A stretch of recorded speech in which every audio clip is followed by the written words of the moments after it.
এইমাত্র পশ্চিমবঙ্গে বিদ্যুতের বিল নিয়ে ভয়ঙ্কর নিয়ম জারি হলো। না জানলেই আপনার বিরাট বড় লোকসান।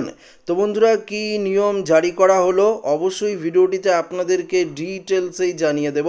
তো ভিডিওটি আপনারা প্রত্যেকেই প্রথম থেকেই শেষ পর্যন্ত মনোযোগ সহকারে দেখবেন। কয়েক বছর আগে থেকেই রাজ্যের বিভিন্ন জেলায় রাজ্য বিদ্যুৎ পর্ষদের উদ্যোগে স্মার্ট মিটার বসানোর কাজ শুরু হয়েছে। তবে এই মিটার বসানোর পর থেকেই অস্বাভাবিক হারে রিচার্জ শেষ হয়ে যাওয়ার অভিযোগ তুলছেন বহু গ্রাহক। সোমবার এমনই অভিযোগ নিয়ে নদিয়ার শান্তিপুর বিদ্যুৎ দপ্তর ঘেরাও করে বিক্ষোভ দেখালেন গ্রাহকরা। দেখুন বন্ধুরা, গ্রাহকরা কি কারণে অর্থাৎ বিক্ষোভ দেখালো বিদ্যুতের অফিস ঘিরে, সে বিষয়ে আপনাদেরকে জানাবো। একাধিক গ্রাহকের অভিযোগ, বিদ্যুৎ দপ্তরের কোনো রকম সুস্পষ্ট নির্দেশিকা ছাড়াই তাদের বাড়িতে পুরনো ইলেকট্রিক মিটার পাল্টে নতুন স্মার্ট মিটার লাগানো হয়েছে। নতুন এই মিটারে বিদ্যুতের বিল কিভাবে আসছে তা বুঝে উঠতে পারছে না অনেকেই। গ্রাহকদের দাবি, এই সমস্যার কথা একাধিকবার দপ্তরে জানানো হলেও কোনো সুরাহা মেলেনি।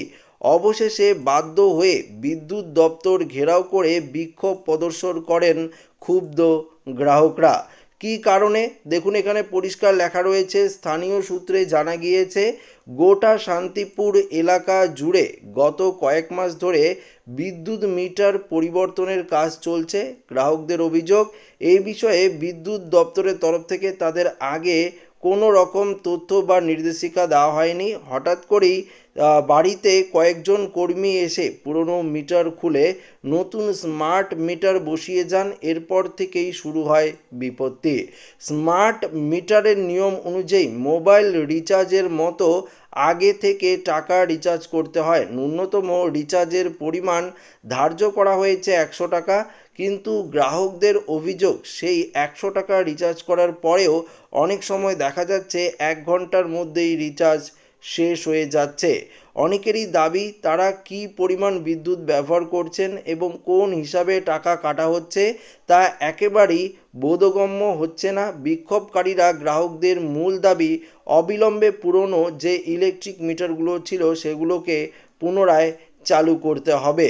বিষয়টি নিয়ে শান্তিপুর বিদ্যুৎ স্টেশন ম্যানেজার মানিক তপন কুমার সাঁতরা বলেন, সম্পূর্ণ বিদ্যুৎ দপ্তরের নিয়ম মেনেই মিটার পরিবর্তন করা হয়েছে। তবে গ্রাহকরা যে সমস্যার কথা বলছে সে বিষয়ে আমরা ইতিমধ্যেই ঊর্ধ্বতন কর্তৃপক্ষকে বিস্তারিতভাবে জানিয়েছি। তারা যে সিদ্ধান্ত এবং যে নির্দেশিকা জারি করবেন সেই অনুযায়ী আমরা পরবর্তী পদক্ষেপ গ্রহণ করব। বিদ্যুৎ দপ্তর আগামী দিনে গ্রাহকদের সঙ্গে একটি আলোচনা সভায় আয়োজন করার বিষয়েও চিন্তা ভাবনা করছে বলে জানানো হয়েছে।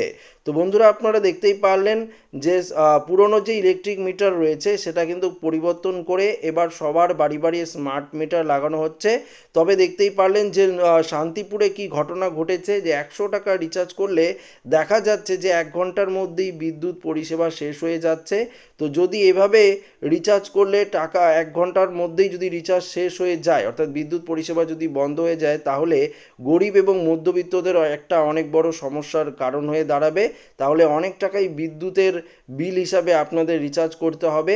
তো অবশ্যই এই বিষয়ে বিদ্যুৎ দপ্তরকে একটা বড়সড় সিদ্ধান্ত নিতে হবে। তো অবশ্যই আপনারা কমেন্টে জানাবেন যে পুরনো মিটার ভালো না নতুন এই স্মার্ট মিটার লাগালে ভালো হবে, কোনটা ভালো হবে অবশ্যই কিন্তু আপনার মতামত কমেন্টে জানিয়ে দেবেন। ভিডিওটি ভালো লাগলে লাইক করবেন, বন্ধুদের সাথে শেয়ার করবেন, নতুন হয়ে থাকলে চ্যানেলটিকে সাবস্ক্রাইব করে নেবেন। ধন্যবাদ।